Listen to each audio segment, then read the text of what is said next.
Bagaimana peran perpuluhan? Kita tetap Diwajibkan atau bagaimana? ajarkan harus memberi perpuluhan. Ya, Tapi perpuluhan tidak pernah diambil oleh pendeta. tidak pernah diambil oleh Pak Pendeta. Tidak ada pendeta boleh ambil. Jadi perpuluhan disimpan untuk perlunya barang besar.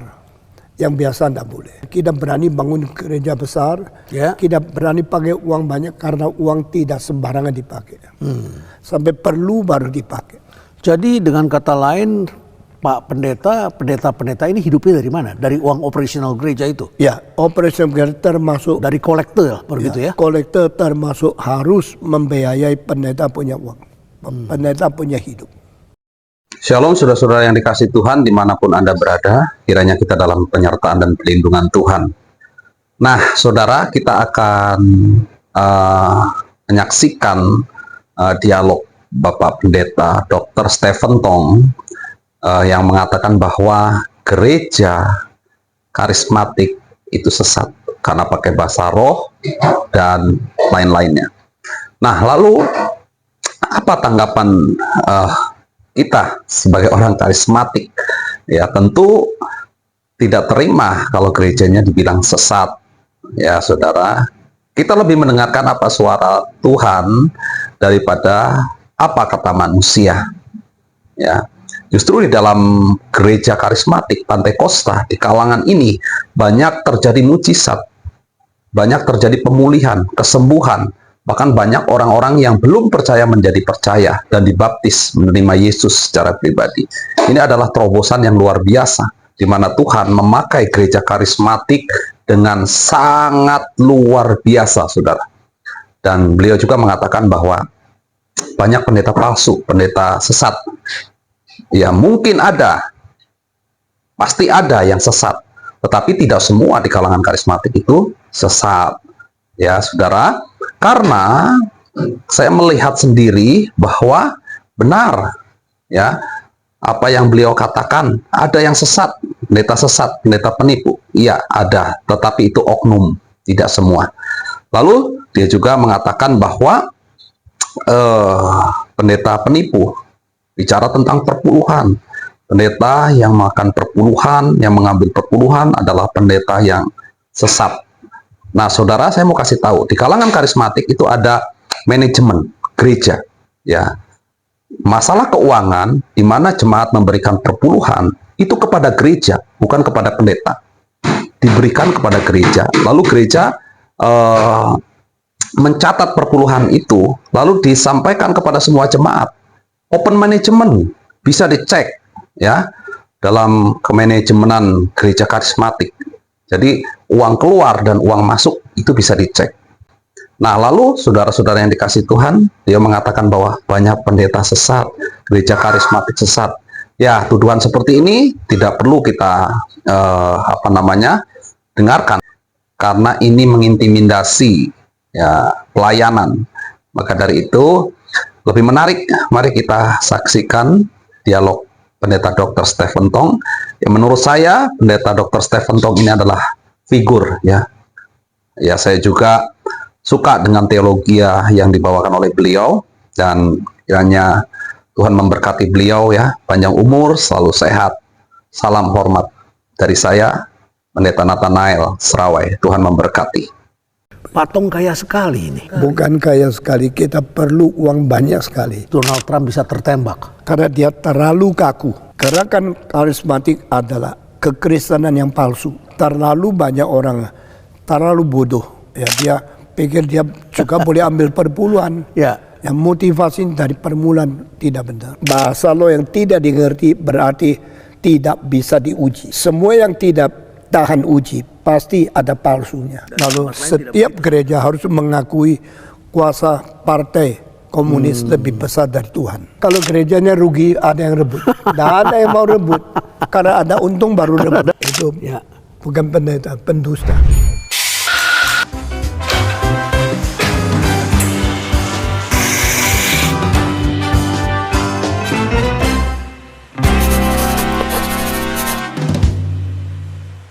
Episode Intrik kali ini juga sangat spesial. Kali ini saya khusus datang bertemu dengan seorang pendeta yang membangun tempat ini yang sangat megah. dan nanti kita akan tanya-tanya banyak hal. Dan beliau ini adalah Billy Graham-nya Indonesia, kurang lebih begitulah. Bahkan Asia, di Asia kalau jalan-jalan di Hong Kong, Singapura, di Thailand, di mana saja termasuk di Tiongkok, pasti orang mengenali wajah pendeta di depan saya ini. Ini adalah Pak Pendeta Stephen Tong. Ya. Terima kasih Pak Tong sudah mengizinkan kami very much. datang ke sini dan berbincang dengan Pak Tong. Terima kasih Pak Tong. Jadi Pak Tong, kita bicara dulu tentang hall ini. Aula Simfonia Jakarta. Katanya Bapak perlu 50 tahun menunggu adanya ini. Saya kepingin Indonesia Ya. ada tempat yang indah, yang cukup bagus untuk mementaskan musik yang indah. Ya. Tapi saya tunggu-tunggu, saya dengar Soekarno Ya. ingin membuat satu, tapi sampai mati belum bikin. Tidak terjadi. Ya. Ya. Gus Dur juga Ya. tidak jadi. Megawati juga terjadi. Setelah 50 tahun nunggu, saya pikir tidak boleh tunggu lagi. Saya sendiri bikin satu. Tetapi susahnya, sulitnya, uangnya semua. Tapi akhirnya bersandar sama Tuhan. Tetap Tuhan memberi anugerah dan kita genapkan ini. Habis dong duit Pak Pendeta Tong di sini. Ya, karena ada orang-orang yang suka musik Ya. juga membantu. Jadi kita sehemat mungkin, kita dengan sebisa mungkin menjadikan gedung ini bisa terbentuk dan bisa menjadi tempat pertama gedung musik yang memadai kebutuhan pementasan musik klasik di Indonesia. Dan dikatakan akustiknya tidak kalah dengan negara-negara di Asia, bahkan salah satu yang terbaik. Menurut satu konduktor dari Vienna, ini terbaik keempat di dunia. Oh, terbaik keempat di dunia. Pertama yang paling baik itu di Amsterdam. Nomor satu di dunia Amsterdam. Ya, itu namanya konser Kebau. Kedua menurut dia itu ada di Berlin Timur. Namanya Concert Hall. Ya. Ketiga ada di Vienna. Namanya Musikverein Saal. Dan menurut dia ini keempat yang terbaik. Oh, dari segi akustik. Jadi kita hanya menerima apa yang dipuji oleh dia. Kita sendiri tidak berani ngomong apa-apa. Ya, luar biasa. Hampir setiap bulan ada orkes di sini. Setiap tahun kira-kira 18 kali konser yang bermutu tinggi. Pak Tong, ada satu yang sangat menarik perhatian saya. Di sini ada organ besar. Sangat besar. Dulu saya lihat ada di Rusia, di Skandinavia, di Jerman, di Eropa ini banyak sekali. Tapi di Indonesia saya hampir nggak pernah lihat yang organ ini pipa dulu sebesar ini. Organ ini aslinya dibikin di Kanada. Dimiliki oleh satu gereja di Cleveland. Tapi gereja itu sudah mulai merosot dan dia jual itu. Akhirnya kita yang dapat. Lalu saya kirim dari Amerika ke sini, lalu minta seorang organis yang bikin betul organ dari San Francisco. Dan dia datang ke sini bikin betul semua ini. Jadi kita pasang di sini. Ini menjadi organ terbesar di Indonesia. Organ terbesar di Indonesia. 3.280 pipa. Kalau yang paling besar di dunia itu 17.000. Oh, 17.000. Yang biasanya yang besar. Di mana itu 17.000? Ya, di New Jersey. Oh, New Jersey di Amerika Serikat. Kalau yang biasa yang besar 8.000. Di Indonesia paling besar. Setelah ini ada yang di katedral Katolik, ada yang di gereja GPIB yang ada di Gambir. Tapi itu semua hanya 1.000 lebih. Pipa ini 3.280. Luar biasa. Ini beratnya lebih 10 ton. Jadi tidak cukup hanya dibawa ke sini, tapi juga harus ada orangnya yang menyetel kembali. Iya, yang bikin betul harus ada orangnya. Yang stem harus ada orangnya. Bongkar di Kanada, simpan di satu tempat seperti gudang 2 tahun, bayar setiap bulan itu. Lalu akhirnya dikirim, uang kirim, sampai di sini pasang kembali satu pipa semua. Semua itu berapa kali ongkos. Tapi kita setengah mati akhirnya tetap jadi. Patong kaya sekali ini. Bukan kaya sekali, kita perlu uang banyak sekali. Perlu banyak sekali. Bukan kaya sekali. Kaya sekali itu sisa uang. Kalau perlu uang itu kurang uang. Kalau perlu uang kurang uang. Iya. Pelan-pelan sampai bisa jadi. Mesti hemat dan mesti baik-baik, pintar-pintar memakai uang. Apa artinya hemat bagi Patong? Hemat, jadi yang tidak perlu jangan dibuang. Jangan boros, jangan korupsi, itu baru bisa hemat. Ya. Saya juga melihat dan diajak keliling melihat museum dan itu banyak sekali benda-benda bersejarah. Ya. Itu Pak Tong kumpulkan dari berbagai negara. Ya, dari puluhan tahun itu. Puluhan tahun. Ya, pelan-pelan satu persatu. Juga kita harus pintar-pintar mempersiapkan uangnya, pilih di mana belinya, akhirnya jadinya puluhan tahun. Pak Tong yakin itu barang asli semua? Tidak, kebanyakan yang Cina punya barang asli. Oh, Cina punya barang asli. Kalau lukisan semua kopi. Oh, replika. Suruh orang gambar satu persatu, tapi dengan tuntutan yang tinggi, dengan mutu yang minta ada kemiripan dan ada kesetiaan kepada yang asli. Apa tujuan Pak Tong menyediakan museum itu? Apa karena senang saja punya barang antik? Nah, saya atau harus ada tujuan tertentu? mendidik bangsa ini menghargai sejarah, mempelajari barang yang bermutu dan menikmati yang sangat berarti. Jadi itu adalah karya seni yang indah dari ini sejarah. adalah bersifat mendidik dan membuat bangsa kita lebih pintar mempelajari semua kristalisasi daripada bijaksana di dalam sejarah, di dalam abad-abad yang lampau. Karena barang yang berseni, barang yang bernilai tidak diganggu oleh waktu. Dan tidak diganggu oleh waktu. Tidak dimusnahkan oleh sejarah. Karena itu akan mendidik manusia beribu-ribu tahun. Berarti ini bukan cuma sekedar bendanya, tapi ada cerita di balik benda itu. Kalau hanya bendanya itu tidak ada artinya. Tapi ada bijaksana. Ada kebijaksanaan. Ada bijaksana, ada seni, ada desain, ada pikiran-pikiran di belakangnya, itu baru menjadi pendidikan. Dan Pak Tong ingat semua cerita dari masing-masing benda seni yang ada di sini. Saya berusaha belajar sebanyak mungkin. Ya, ini perlu ribuan buku. Dari zaman 3.000 tahun, 5.000 tahun, lalu dinasti apa, kaisar apa, penggunaan apa, bentuk apa, lalu perkembangan sejarah mengalami perubahan apa, itu harus dipelajari. Sejarah, seni, kebudayaan, apakah itu juga menyangkut materi dalam pengajaran dan khotbah yang diberikan oleh Pak Tong? Ya, saya di dalam khotbah harus mengerti yang sesungguhnya. Maka kalau yang tidak ada nilainya, saya tidak belajar. Kalau ada nilainya, saya belajar, saya hafal, saya cerita, dan saya beritahu kepada pendengar saya supaya mereka mengerti apa yang mereka warisi daripada nenek moyang. Ada cerita yang paling menarik yang Pak Tong masih ingat, yang penting dan sering diceritakan oleh Pak Tong? Ya, misalnya di dalam museum saya ada satu barang sudah 2.700 tahun. Itu kulkas kuno. Kulkas kuno 2.700 tahun. Di tengah itu ada tempat yang taruh anggur. Di pinggirnya itu ada lubang taruh es. Di luarnya ada cepitan yang lain. Jadi kelihatan itu seperti barang yang tidak ada artinya. Tapi kalau raja mau minum, dia buka tempat di atas, lalu dia ambil anggur yang sudah dingin sekali. Dia boleh menikmati apa yang kita nikmati di abad 21.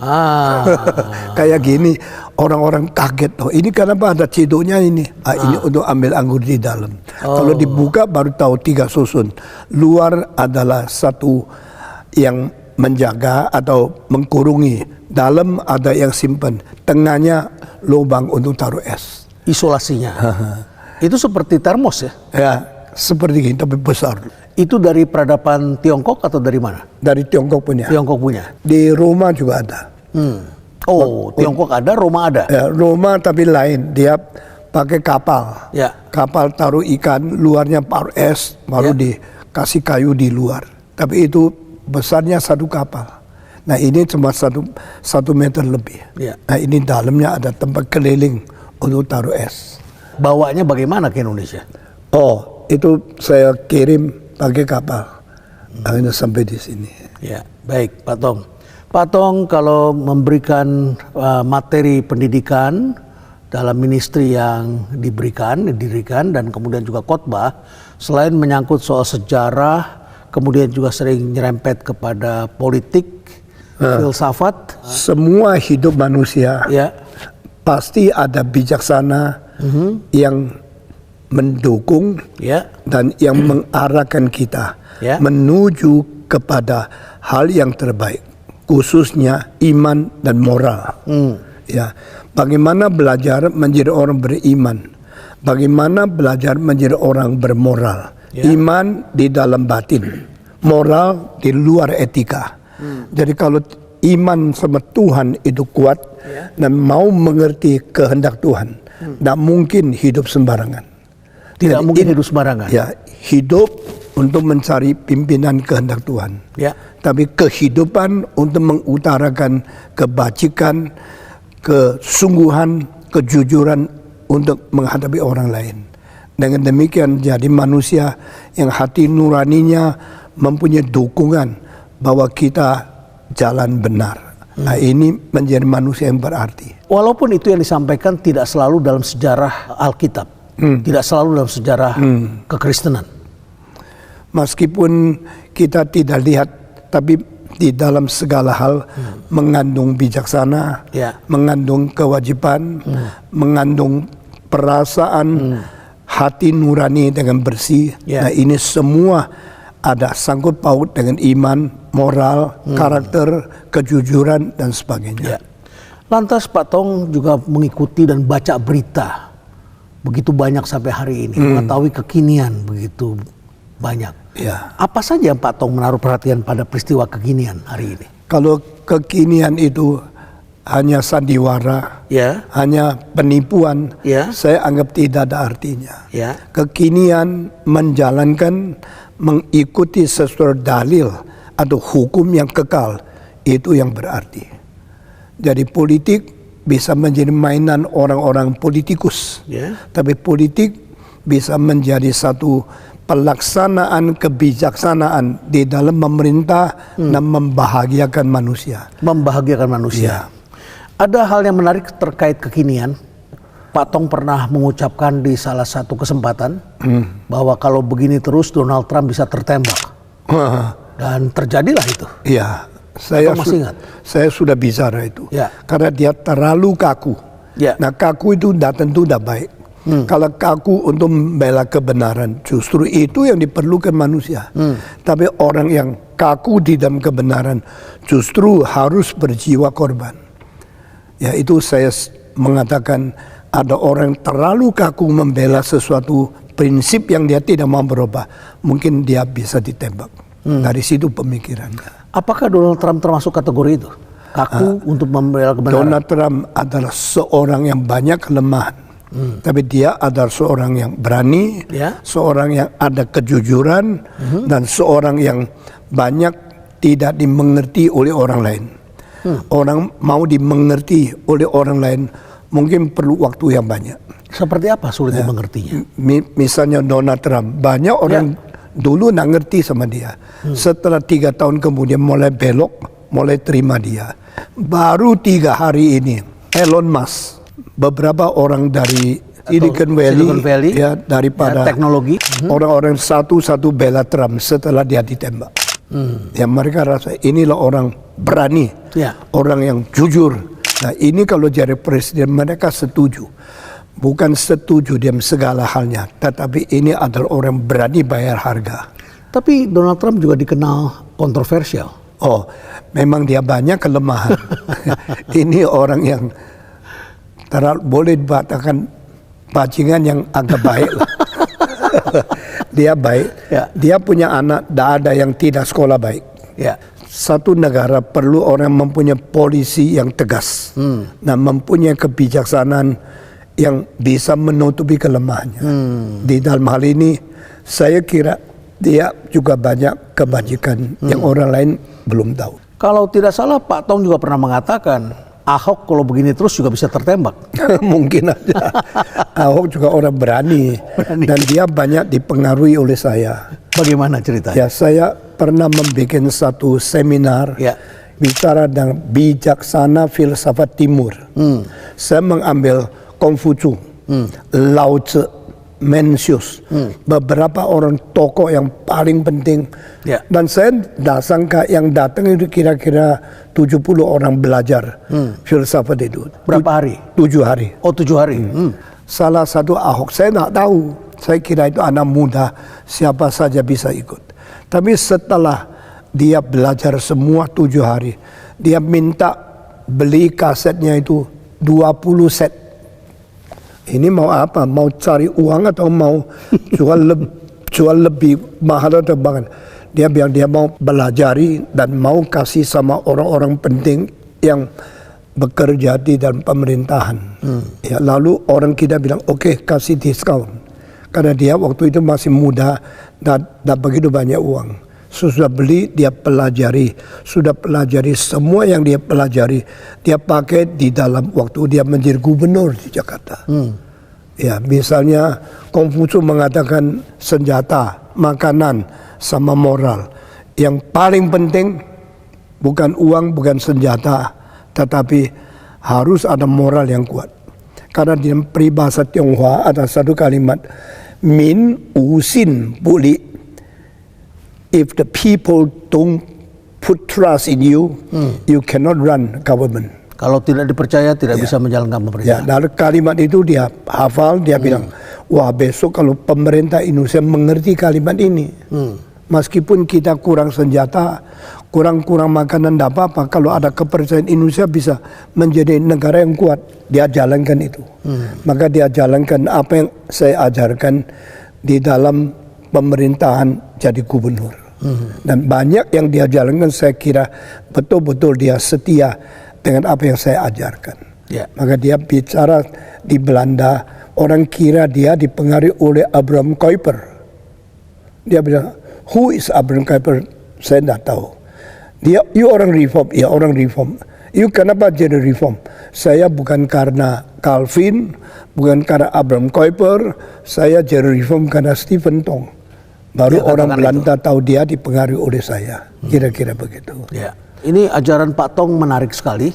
Di antaranya juga Pak Tong sering mengkritik tentang gereja karismatik. Bisa dijelaskan di poin mana gereja karismatik yang ya, Pak saya Tong melihat dasarnya adalah mau jujur kepada Tuhan yang asli. Jujur kepada Tuhan yang asli. Semua orang pikir Tuhan dari agama mereka pasti Tuhan asli. Ya, jadi semua pikir agama mereka pasti benar. Tuhan mereka pasti asli. Saya curiga itu. Ada Tuhan buatan manusia juga. Banyak Tuhan yang memalsu Tuhan asli. Lalu saya menemukan di dalam kitab suci ada 5 hal yang tidak mungkin dipalsukan. Pertama, kebenaran. Kedua, kesucian. Ketiga, keadilan. Keempat, kebajikan. Kelima, cinta kasih yang murni. Kalau ini 5 tidak ada, salah satu tidak ada, saya tidak percaya ada Tuhan. Kalau saya percaya Tuhan, pasti 5 ini dimiliki oleh Tuhan. Lalu dari 5 hal ini menguji, banyak yang disebut dewa, yang disebut Tuhan itu omong kosong. Seperti apa yang omong kosong ini? Misalnya Krika, Allah tertinggi itu Jupiter. Tapi dia curi istri orang lain. Dia menipu, lalu pura-pura menjadi kuasa yang lain, masuk ke rumah orang lain, kelihatan seperti awan, padahal itu manusia. Ini dalam mitologi Yunani. Ya, mitologi. Jadi di situ dia kira dia dewa, dia kira dia Tuhan. Tapi itu tidak mungkin. Maka saya pikir yang tidak suci bukan Allah, yang tidak adil bukan Allah, yang tidak benar bukan Allah, yang tidak itu bajik bukan Allah, yang tidak punya kasih bukan Allah. Jadi kalau punya 4 dari 5 tapi tidak suci bukan Allah juga. Tidak bisa, mesti 5-5. Karena ini Alkitab. Gerakan karismatik di mana persoalannya? Gerakan karismatik adalah kekristenan yang palsu. Kekristenan yang palsu? Ya. Apanya? Karena Bagaimana dia wujudnya? mengajar manusia Ya. percaya untuk dapat uang, percaya untuk dapat kaya, percaya untuk dapat lancar, percaya untuk dapat sukses. Itu berarti Allah tidak mengajar orang berkorban. Ya. Allah janjikan orang asal percaya dapat segala berkat. Ya. Itu pasti ajaran palsu. Bukankah gerakan karismatik itu fokusnya pada bahasa roh? Itu salah satu aspek yang salah. Ya. Karena bahasa roh, istilah glosa itu lidah. Lidah. Bahasa Greka. Ya. Nah, lidah yang ada itu harus dimengerti. Ya. Tapi bahasa roh yang tidak dimengerti berarti tidak bisa diuji. Semua yang tidak tahan uji pasti ada palsunya. Karena tidak bisa diuji, tidak tahu artinya apa. Saya kira itu bukan bahasa datang dari roh Tuhan. yang asli. Bahasa roh yang asli bisa dimengerti. Kalau orang tidak ngerti kesalahan orang, tapi Roh Kudus akan membuat orang ngerti. Karena itu tugasnya Roh Kudus. Roh Kudus ada roh yang mengajar kebenaran kepada manusia. Ya. Tetapi karunia lidah yang tidak tanggung jawab, ngerti pokoknya bikin orang kaget lalu percaya. Saya tidak percaya itu benar. Jadi menurut tafsiran saya, yang benar pasti tahan uji. Yang benar pasti tahan uji. Yang tahan uji pasti ada caranya. Untuk dimengerti. Jadi Alkitab bukan menipu manusia, mendidik manusia mengerti kebenaran. Sementara kita lihat bahasa roh sekarang sudah mulai menjadi pertunjukan di gereja-gereja dan menarik banyak umat, tiba-tiba kemudian ditumpangkan tangan, semua orang bisa berbicara dalam bahasa roh dan banyak orang yang ketakutan juga kemudian tiba-tiba bisa mengeluarkan itu. Adakah contoh di Alkitab? Kalau tidak ada, jangan terima. Maaf karena ternyata terlalu banyak orang, terlalu bodoh, gampang ditipu dan mereka begitu mau saja karena mendapat faedah. Ya, kalau sekarang ada seorang gubernur dikasih uang izin semua dikasihkan, saya mengatakan itu gubernur yang brengsek karena dia maunya uang. Uangnya saja. Ya, kalau Tuhan pun bisa dicokok dengan uang, mana saya mau percaya Tuhan itu Tuhan asli? Tidak mungkin. Termasuk mujizat palsu. Banyak yang palsu. Mujizat yang palsu bisa mendapatkan orang punya hati, sekaligus dapat orang punya uang. Ya. Jadi Allah pendeta yang seperti menjalankan mujizat palsu, banyak orang kasih uang, dia senang. Tapi itu pendeta palsu sekaligus. Ya, jadi kita mesti hati-hati. Ya, saya lihat di beberapa negara Afrika ada bisa menghidupkan orang mati, ternyata orang itu tidak mati sebetulnya. Iya, itu semua palsu. Palsu. Ya. Jadi banyak orang lihat, wah kaget. Ya. Sebenarnya yang penting bukan mujizatnya. Yang penting sesudah mendapatkan mujizat hidupnya berubah tidak. Kalau kemudian juga ada ramai di kalangan gereja pendeta yang selalu bicara tentang kemakmuran dan bicaranya tentang perpuluhan. Dan kemudian ditakut-takuti umatnya sehingga kemudian di salah satu kota di Jawa Tengah saya diberitahu hampir semua pabrik di sana 10% dari sahamnya dimiliki oleh pendeta tertentu di satu kota. Itu pendeta yang rakus. Pendeta yang tidak jujur, nah itu nanti hukuman lebih berat dari orang lain. Ini Pak Tong ngomong benar ini berdasarkan apa yang Pak Tong pelajari? Oh, saya bukan sedang ngomong, saya pernah di hadapan pendeta. Jangan menipu orang, supaya kamu tidak dihukum oleh Tuhan. Ya, waktu itu banyak orang pakai nama Tuhan, nama kitab suci, mengkeduk uang. Akhirnya mereka menjadi kaya, tapi perubahan anggotanya tidak menjadi lebih suci, lebih jujur. Jadi itu palsu. Dan itu belakangan ini marak sekali karena banyak sekali pengusaha yang sekarang justru ingin jadi pendeta. Dan pendeta ingin menjadi pengusaha. Ya, dia pikir dia juga boleh ambil perpuluhan. Yang motivasi dari permulaan tidak benar. Dari permulaan sudah tidak benar. Dan ini sekarang marak sekali. Bagaimana kita membersihkannya, Pak Tong? Kita tidak sanggup membersihkan semua, tapi berani bicara. Sebetulnya dari mana awal mulanya sehingga perpuluhan ini menjadi diributkan oleh para pendeta-pendeta palsu ini? Karena perpuluhan itu banyak loh. Ya. Kalau you punya satu pabrik, Ya. modalnya atau untungnya 100 juta, Ya. 10 juta, Oh, sudah besar. besar sekali. Kalau semua anggota ribuan, bagaimana? Ya. Nah, dan dia mulai pikir kalau itu punya saya bagaimana. Jadi orang yang hatinya mau uang, lalu memakai kitab suci, itu paling jahat.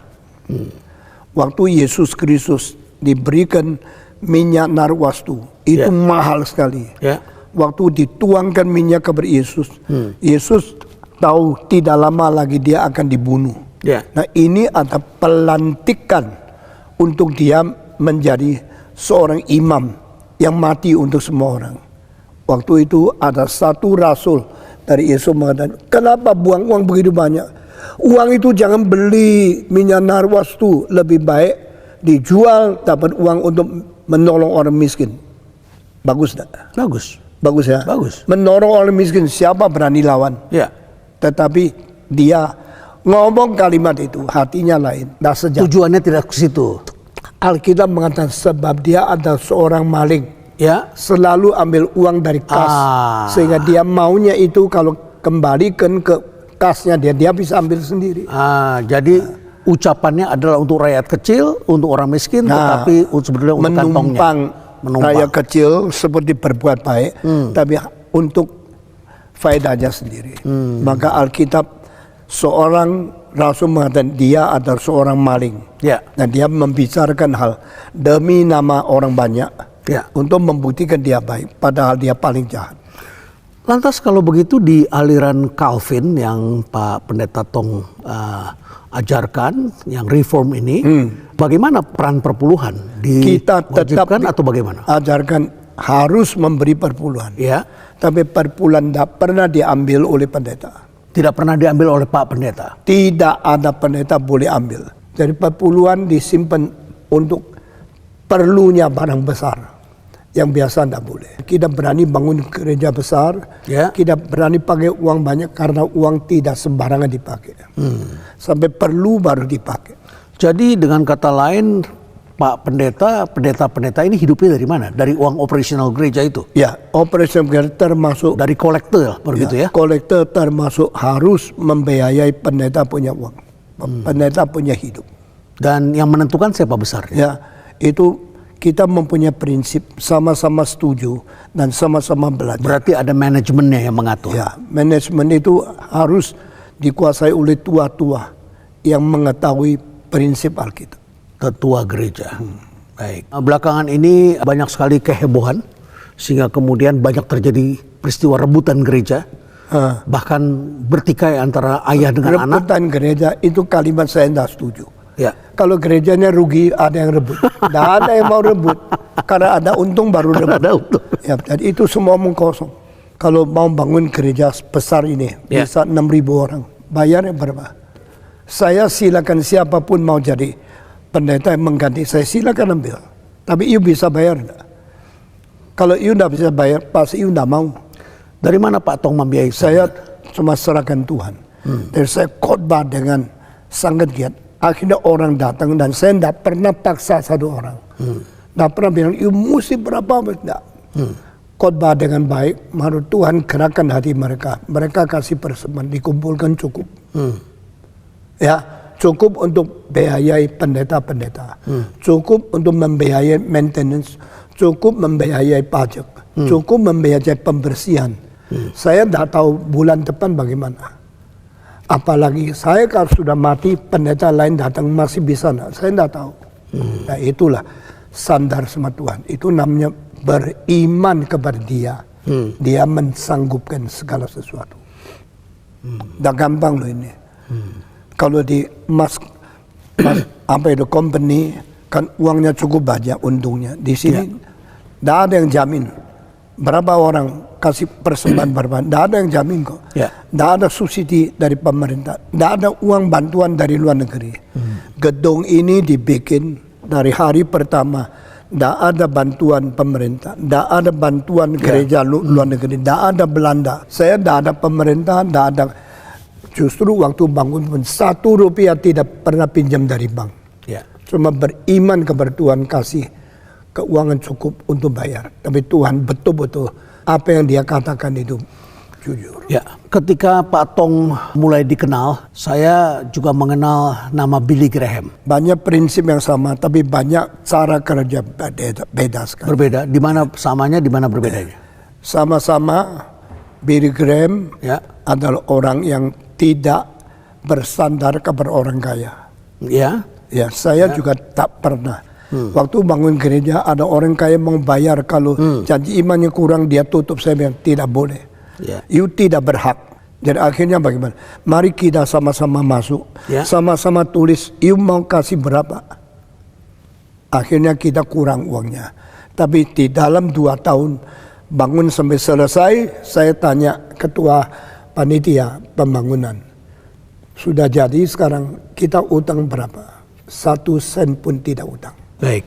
Apa perbedaannya dengan Billy Graham? Billy Graham khotbah, Ya. dia tidak pernah, saya di dalam khotbah selalu panggil siapa yang mau menjadi pendeta, maju ke depan, serahkan diri masuk sekolah teologi. Billy Graham seumur hidup tidak pernah panggil orang jadi pendeta. Tapi yang ikut saya di 17 mulai berkhotbah sampai sekarang umur 84, yang maju ke depan mau menjadi hamba Tuhan sudah lebih 560.000 orang. Ini beda sekali. Di seluruh dunia. Ya. Pak Tong pernah bercerita kepada saya bahwa ini banyak juga dibangun di museum. Pak Tong kumpulkan itu belinya mahal-mahal, benda-benda bersejarah itu, barang-barang seni mahal sekali. Dan saya tanya uangnya dari mana Pak Tong? Pak Tong katakan itu adalah karena Pak Tong adalah pembicara seminar internasional. Saya bicara di mana-mana, ada orang yang memberikan honor untuk saya. Saya tidak pakai, saya semua pakai untuk beli barang. Jadi tidak pikirkan sendiri.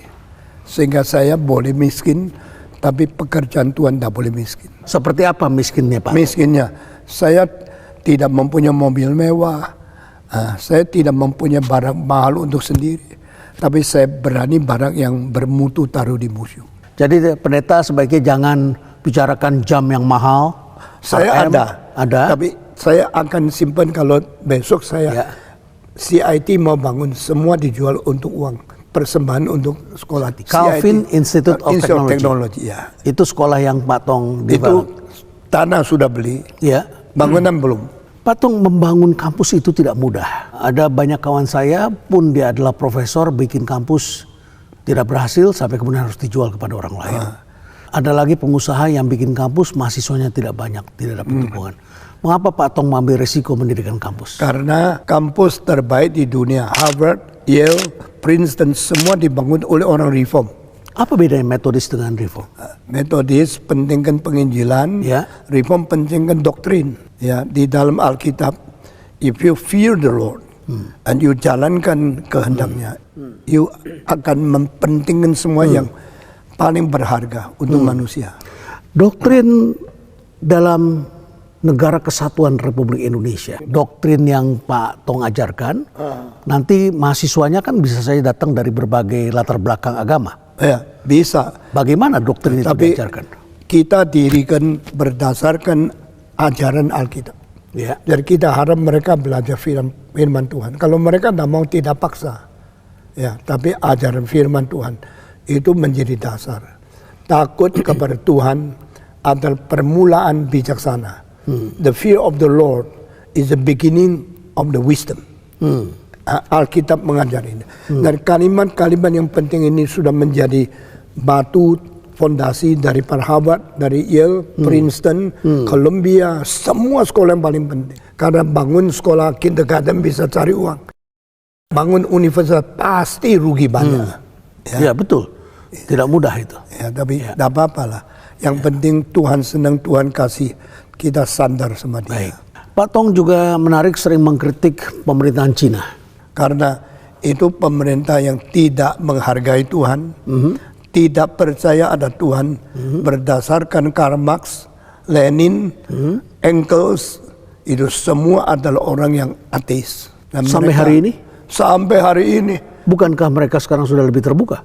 Tidak pernah terbuka. Lihat tujuan terakhir musnahkan agama. Pak Tong melihat indikasi itu di Tiongkok hari-hari ini? masih terjadi? You tahu orang Tiongkok secara diam-diam Ya. tangkap orang yang mereka tidak setuju, Ya. dibedah secara paksa, ginjalnya diambil untuk jual. Nah ini Tiongkok menjadi Ini real Pak Tong? bukan serial, sudah terbukti. Sekarang Amerika banyak mulai marah sama Tiongkok. Gereja juga hidup di Tiongkok, bukan? Gereja belakangan ini? yang sedikit kompromi diperbolehkan. Oh, yang sedikit kompromi. Maksudnya kompromi itu artinya? Ya, itu taruhlah gambaran Xi Jinping di gereja. Ya, kalau kita di sini kantor mesti taruh presiden, wakil presiden. Mereka taruh Xi Jinping gereja. Lalu setiap gereja harus mengakui kuasa partai komunis lebih besar dari Tuhan. Itu kompromi. Maka banyak orang Tionghoa ya sekarang bawa anaknya lari ke Indonesia, lalu diam-diam di sini ikut kebaktian baru pulang lagi supaya mempunyai iman.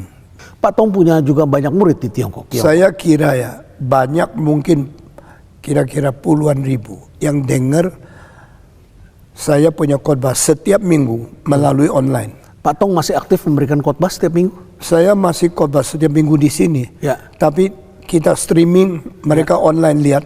Ya. Caranya online, curi-curi tidak diketahui oleh pemerintah. Baik Pak Tong, banyak hal yang menarik. Saya tentu masih terkagum-kagum. Ini adalah tokoh-tokoh musik klasik. Saya pilih sendiri. Pak Tong yang paling Pak Tong hormati dan paling suka yang mana? Yang ketiga dari sini.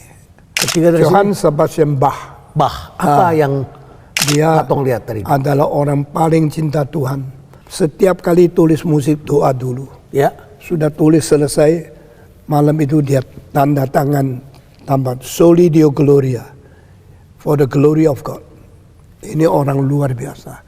Lalu kedua Handel yang tulis Mesias. Bach itu dari Jerman.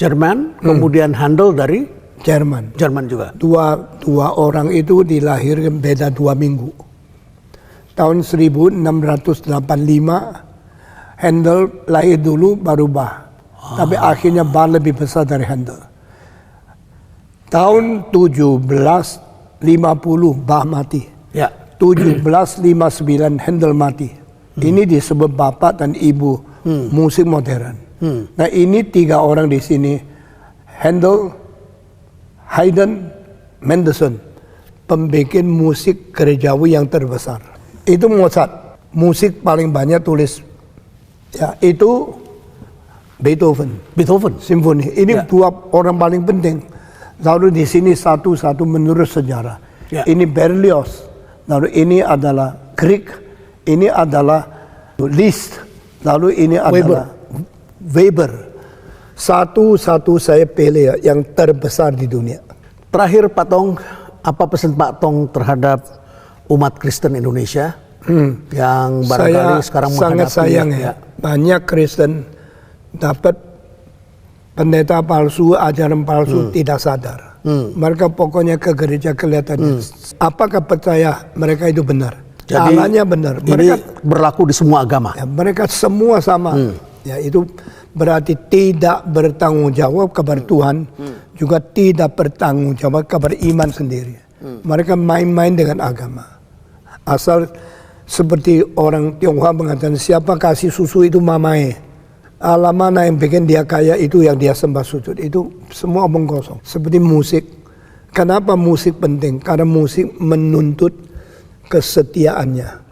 Ya, you pernah dengar speaker yang bagus kan? Ya. Itu namanya hi-fi. Hi-fi. Apa itu hi-fi? High fidelity. Setia, cocok dengan aslinya. Tentu prihatin saja tidak cukup karena banyak sekali yang sekarang ingin jadi pendeta demi dapat uang, dapat kekayaan. Itu Ya. bukan pendeta, pendusta. Pendusta. Ya, ya. Pak Tong, saya sebetulnya sudah ingin menutup, tetapi terakhir Pak Tong, benar ini terakhir saya ingin tahu untuk bisa menonton konser di sini, kita bisa melihat, bisa mencari informasi dan aula Simfonia Jakarta. Ya. Berada Nanti ya kemana-mana. tanggal 20 berapa ya? Ya, Agustus. ya. Ya. Anak saya yang kondak. Anak perempuan saya dapat kompetisi conducting, Ya. dapat juara pertama di Paris. Baik. Nanti dia yang kondak.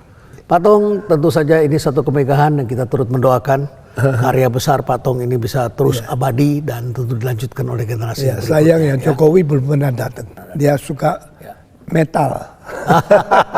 Jadi, Mungkin Prabowo nanti kita undang. dan tentu ya. Ya, Kalau Habibie pernah datang. Habibie pernah datang. Ya, kita doakan semua pemimpin kita. Ya, oke. Baik, terima kasih Pak Tong. Tuhan berkati. Tuhan ya. berkati, Pak Tong selalu sehat. Tentu kami bahagia bisa berkenalan, bertemu dengan pendeta yang sangat kami hormati dan tentu saja telah memberikan dampak yang sangat besar dalam kehidupan kerohanian, ketenangan batin dan tentu saja adalah bagaimana iman masing-masing masyarakat di dunia ini. Terima kasih Pak Tong. Ya. Sehat selalu dan stay relevant.